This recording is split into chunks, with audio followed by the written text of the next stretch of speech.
Assalomu alaykum, kanalimizga xush kelibsiz. Ushbu video lavhamiz orqali sizlarga do'lananing foydali xususiyatlarini aytib o'tamiz.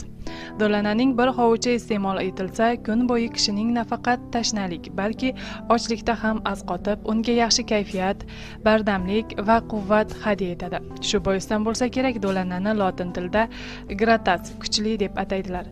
Do'lana mevalarining tarkibida 20% qand, 8% yog', flavonoidlar, xolin, astexolinlar, oshlovchi moddalar, karotin, C vitamini, organik kislotalar kabi moddalar mavjud.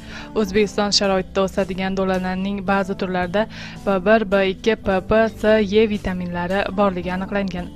O'simlik gullarida yuqorida qayd qilingan moddalardan tashqari 0,16% ga yaqin efir moylari bor.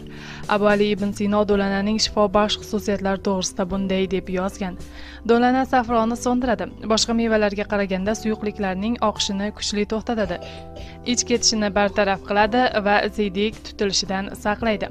Do'lana xalq tabobatida keng qo'llaniladi.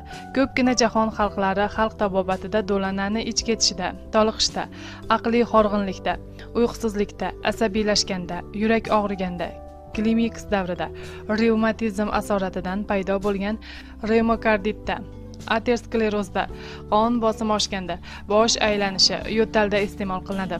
Oltoy xalq tabobatida qizil do'lana bosh aylanishi va asab buzilganida foydali shifobaxsh meya hisoblanadi. Fransiya xalq tabobatida qizil do'lana mevalari guli va bargi asabni tinchlantiruvchi, spazmga qarshi, yurakka davo sifatida foydalaniladi. Hozirgi kunda farmatsevtika sanoatida do'lana gullaridan tayyorlangan tindirma va turli boshqa giyohlar bilan birga tayyorlangan dori vositalari ateroskleroz, nevroz, asab tizimi va yurak qon tomir kasalliklarida keng foydalanilmoqda. Hozircha shular. Kanal